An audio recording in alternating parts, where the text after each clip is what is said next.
5ই August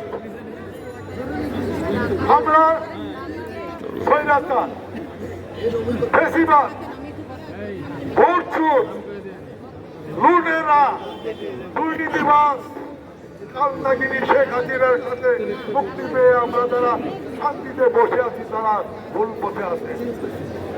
কারণ এই কালনাগিনীকে যারা ক্ষমতায় রেখেছিল সেটা হলো আমাদের বাংলাদেশের জন্মলগ্ন থেকে চিরশত্রু 25 বছরে গোলামি চুক্তি করে রেখেছিল সেই ভারত। আমরা বাংলাদেশিরা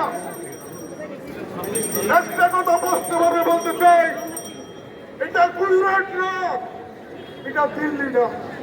আমাদের মুসলমানদেরকে পুড়িয়ে মেরেছে, আমরা কিন্তু এখনো হিন্দুদের গায়ে হাত তুলি নাই। কিন্তু ইসকনের বর্তমান কার্যকলাপ, আমাদের আইনজীবীদের প্রকাশ্যে হত্যা, তাদের জঙ্গি আস্থারা অস্ত্র উদ্ধার হচ্ছে, পার্বত্য চট্টগ্রাম নিয়ে ষড়যন্ত্র করতেছে। একটা কথা মনে রাখেন, এটা বাংলাদেশ, আমাদের রক্তে মুসলমান রক্ত, বিমারি শক্তি আমাদের বলিয়ান, আমরা রাখবো না। এখনো সময় আছে, সনাতন ধর্মী হিন্দু ভাইয়েরা যারা ইসকনের সদস্য আছে তাদেরকে বের করে পুলিশে দেন, নাহলে আপনারাও বিপদে পড়ে যাবেন। এইভাবে যদি চলতে থাকে আমরা কিন্তু আর সহ্য করব না। ভারতের যখনই কোনো ভারত আমাদের মরহুম নেতা আধ্যাত্মিক নেতা মৌলানা ভাসানী বলেছিল আমরা পিন্ডি থেকে মুক্তি পাইছি, দিল্লির দাসত্ব করার জন্য নয়। আমরা দিল্লির গোলামি করবো না কোনদিন, আমরা আমাদের একক সত্তায় চলবো। কাজেই যে সম্প্রতি আমাদের দেশে আছে সেটা রক্ষা করার দায়িত্ব শুধু আমাদের না, হিন্দুদেরও।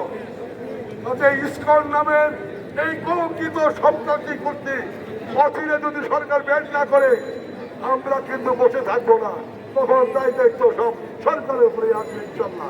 গতকাল আগরতলায় আমাদের কূটনৈতিক পারে আক্রমণ করে আমাদের কূটনীতিকের ভাগ অপমান করেছে আমাদের জাতীয় পতাকা। আমরা কিন্তু আজকে কিছু করি নাই, আমরা পারলে এখন ভারতের দূতাবাস আক্রমণ করতে পারি না, কিন্তু আমরা এখনো ধৈর্যের পরীক্ষা দিচ্ছি।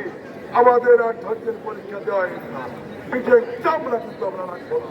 সবাইকে আপনাদের সংগ্রামী শুভেচ্ছা জানিয়ে আমি আমার বক্তব্য দিতে আসসালামু আলাইকুম।